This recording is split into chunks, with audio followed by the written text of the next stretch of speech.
ባህልና ስነ ምግባር ጥሰዋል የተባሉት ቲክቶከሮች ምን አይነት ክስና ቅጣት ሊጠብቃቸው ይችላል? የኢትዮጵያ ፌደራል ፖሊስ አዶናይ ብርሃነ ኃይለ ሚካኤል የተባለ ተጠርጣሪ ቲክቶከርን በቁጥጥር ስር አውሎ ምርመራ ያጣራ መሆኑን ገልጿል።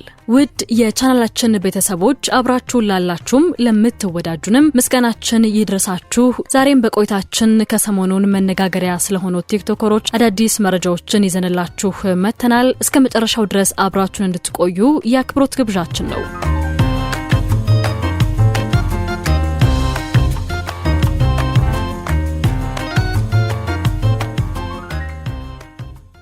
ባህልና ስነ ምግባር ጥሰዋል የተባሉት ቲክቶከሮች ምን አይነት ክስና ቅጣት ሊገጥማቸው ይችላል? ኢትዮጵያ ፌደራል ፖሊስ አዶናይ ብርሃነ ኃይለ ሚካኤል የተባለ ተጠርጣሪ ቲክቶከርን በቁጥጥር ስር አውሎ ምርመራ ያጣራ መሆኑን ገልጿል። ሮብ ህዳር 1 ቀን 2018 ዓ.ም አዶናይ በቁጥጥር ስር ከመዋሉ አስቀድሞ ማክሰኞ ህዳር 30 ቀን 2018 ዓ.ም የፌደራል ፖሊስ በቲክቶክ የሽልማት ስነ ስርዓት ላይ ከኢትዮጵያ ህዝብ ባህልና ስነ ምግባር ያፈነገጠ ሰውነትን ያጋልጥ ልብስ በአደባባይ ለብሰው ታይተዋል ያላቸውን ተጠርጣሪዎችንና ግብረ አበሮቻቸውን ማሰሩን አስታውቆ ነበር። አዶናይ ብርሃነ ሮብለት የታሰረው ማክሰኞ በቁጥጥር ስር ከዋሉ 5 ተጠርጣሪዎች የወንጀል ጉዳይ ጋር በተያያዘ መሆኑንም ፌደራል ፖሊስ ጨምሮ ገልጿል። ከፍተኛ ተከታይ ያላቸውና ታዋቂ የሆኑ ቲክቶከሮች መያዛቸው በማህበራዊ ሚዲያ ላይ ከፍተኛ መነጋገሪያ ሆኗል። አዶናይ በቲክቶክ ላይ 3.9 ሚሊዮን ተከታዮች ያሉ ሲሆን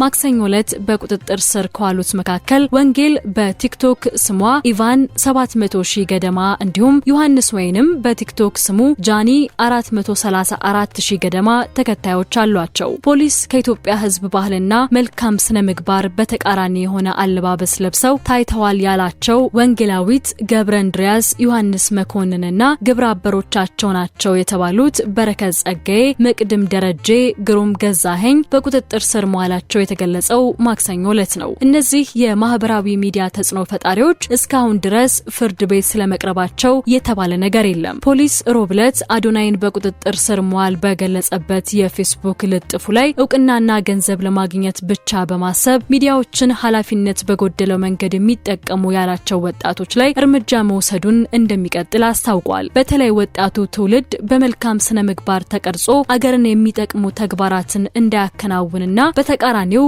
በትውልዱ ላይ ርካሽ ባህልን ለመጫን የሚያደርገውን ተግባር ለመከላከል ፖሊስ ስራውን እንደሚቀጥል ገልጿል። አዶናይ በቅርቡ ከሚኖርበት ካናዳ ወደ ኢትዮጵያ የመጣ ሲሆን ሰግጥ ፈምስ በሚል ንግግሩ በርካቶች ዘንድ መነጋገሪያ ሆኖ ነበር። አዶናይ በፖሊስ ቁጥጥር ስር መዋሉን ተከትሎ እናቱ ለቢቢሲ ትግርኛ ልጅ ያጠፋው ነገር የለም፣ ያሰረው መንግስት ሁኔታውን አጣርቶ እንደሚለቀው አምናለሁ ብለዋል። የራሱን ምቹ ህይወት ትቶ መጥቶ ሰዎችን የሚያግዝ እኔንም የሚያበረታኝ ልጄ ነው። ከዚህ በተጨማሪም የኢትዮጵያ አየር ኃይል ባልደረቦች በተገኙበት ንግግር ማድረጉ ለሌላ ተጨማሪ ውዝግብ መነሻ ሆኖ ነበር። ቲክቶክ ክሬቲቭ አዋርድ 2025 ህዳር 21 ቀን 2018 ዓ.ም ለሶስተኛ ጊዜ በኢትዮጵያ የተካሄደ ሲሆን ዝግጅቱም በቀጥታ በአርቲስት ቲቪ ላይ ተላልፏል። ሮብለት በፖሊስ ቁጥጥር ስር የዋለው አዶናይ በዚህ የቲክቶክ ክሬቲቭ አዋርድ ላይ አሸናፊ በመሆን መኪናን ጨምሮ በተለያዩ ዘርፎች ሽልማቶችን አግኝቷል።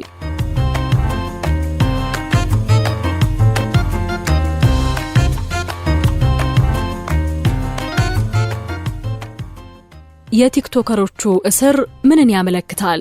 ጉዳዩን በሚመለከት በማህበራዊ ሚዲያ ላይ ሐሳባቸውን ያጋሩት በፍቃዱ ኃይሉ ቲክቶከሮቹ ከመታሰራቸው አስቀድሞ በማህበራዊ ሚዲያ ዘመቻ ተከፍቶባቸው እንደነበር ያስታውሳሉ። የማህበራዊ ሚዲያ ዘመቻን ተከትሎ መንግስት ምላሽ የሚሰጥበት አጋጣሚ ተፈጠረ ነው የሚለው በፍቃዱ፣ ይህ ግን ህጋዊ መሰረት ያለው አይመስለኝም ብሏል። የሽልማት ስነ ስርዓቶች ላይ ሰዎች በዲዛይነር አሰርተው በተለያየ አይነት አለባበስ መገኘታቸው የተለመደ ነው የሚለው በፍቃዱ፣ በዚህም ራሳቸውን ይገልጻሉ ወይንም መልእክት ያስተላልፋሉ ሲሉ ያስረዳሉ። በፍቃዱ ፖሊስ ማክሰኞ ዕለት ተጠርጥረዋል ብሎ ስማቸውን ከዘረዘራቸው ቲክቶከሮች መካከል አንዱን በመጥቀስ እናቴ ብቻዋን ያሳደገችኝ በማለት የሴቶችን ተፈጥሯዊ ፈተናና ጥንካሬ ማስታወስ እፈልጋለሁ በሚል ቀይ ልብስ ለብሶ መገኘቱን ጠቅሷል። ይሄው ወጣት ሴቶች በየወሩ በወር አበባ የሚሰቃዩበትን ለማስታወስ በሚል ልብሱን አሰፍቶ መልበሱ መድረሱን መግለጹም ይታወሳል። በዚህ ልጅ እንዲሁም የእጁ ቦርሳ የያዘው ቲክቶከር ልጅ ላይ በማህበራዊ ሚዲያ ከተመሳሳይ ጾታ ግንኙነት ጋር ተያይዞ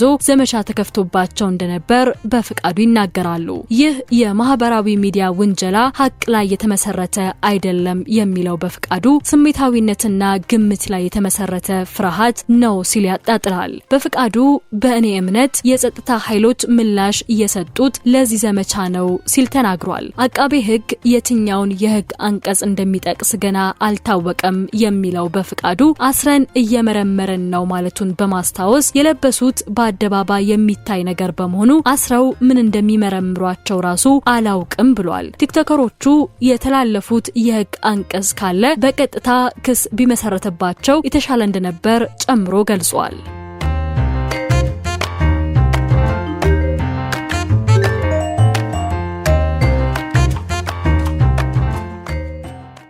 ምን አይነት ክስና ቅጣት ሊገጥማቸው ይችላል? ቢቢሲ በቲክቶከሮቹ በየትኛው የወንጀል ሕግ ሊጠየቁ እንደሚችሉ ያነጋገራቸው የሕግ ባለሙያዎች የተመሰረተባቸው ክስ እስካልታወቀ ድረስ መናገር አስቸጋሪ መሆኑን ገልጸዋል። ነገር ግን ፖሊስ ከሰጠው መግለጫ በመነሳት በ1996 የወጣው የወንጀል ሕግ አንቀጽ 639 አንቀጽ 1 መሰረት ሊከሰሱ ይችላሉ ብሎ መገመት እንደሚቻል ተናግረዋል። ይህ አንቀጽ ማንም ሰው አስቦ ህዝብ በሚበዛበት ቦታ ወይም በህዝብ ፊት የግብረ ስጋ ድርጊትን ወይም ለመልካም ጠባይ ወይም ለመልካም ስነ ምግባር በብርቱ ተቃራኒ የሆነውን ማናቸውንም ሌላ አጸያፊ ድርጊት የፈጸመ ወይም በአኳኋን ያሳየ እንደሆነ ከ3 ወር እስከ 1 ዓመት በሚደርስ ቀላል እስራት ወይም ከ1000 ብር በማይበልጥ መቀጮ ይቀጣል ይላል። ሮብለት የአዶናይ መታሰርን አስመልክቶ ፖሊስ የሰጠው መግለጫ ላይ ቀደም ብለው ከታሰሩ ተጠርጣሪዎች ወንጀል ጋር በተያያዘ መታሰሩን መናገሩን በማስታወስ የማህበራዊ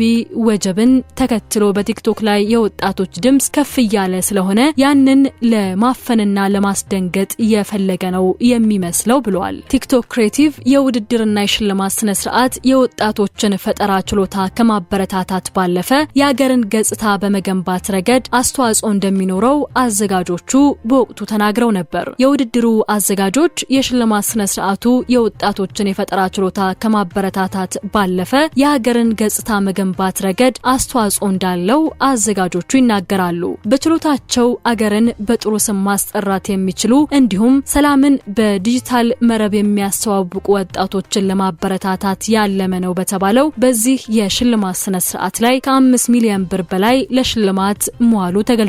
መድረኩ አርቲስቶች፣ ኮሜዲያኖች፣ ዳንሰኞችና ሌሎች ተሰጥኦአቸውን እንዲያሳዩበት 26 የመወዳደሪያ ዘርፍ የተዘጋጀ ነበር። የጸጥታ አካላት የወሰዱት እርምጃ ቲክቶክ ላይ እየጎለበቱ የመጡ ድምጾችን ለማፈን ይመስላል የሚለው በፍቃዱ እነዚህ ድምጾች ፖለቲካም አይደሉም፣ ባህልንም ከመጠበቅ የሚመጣ ይመስላል፣ ወግ ጠባቂነትንም ደግፎ ከሆነ ሊብራልነት ወንጀል አይደለም ሲል ይሞግታል። ኢትዮጵያ ውስጥ ያሉት ወጣት ቲክቶከሮች ተጽዕኖ የመፍጠር አቅማቸው ከፍተኛ እየሆነና እያደገ በመጣ ቁጥር መንግስት ስጋት ሊገባው እንደሚችል ያለውን ግምት ይናገራል። እነዚህ አሁን በቁጥጥር ስር የዋሉ ቲክቶከሮች እንኳን ባይሆኑ እነርሱን የሚመለከቱና ያላቸውን ተጽዕኖ የሚረዱ ሌሎች ለዚህ ተግባር ሊያውሉት ይችላሉ የሚል ስጋት መንግስት ሊያድርበት እንደሚችል ያለውን ግምት ያስቀምጣል። መንግስት ቲክቶክ ከቁጥጥር ውጪ እንዳይወጣ እኔን ያየህ ተቀጣ ለማለት እነዚህን በማሰር ሌሎቹን የሚያስፈራራበት እድል ይኖራል ሲልም ያብራራል።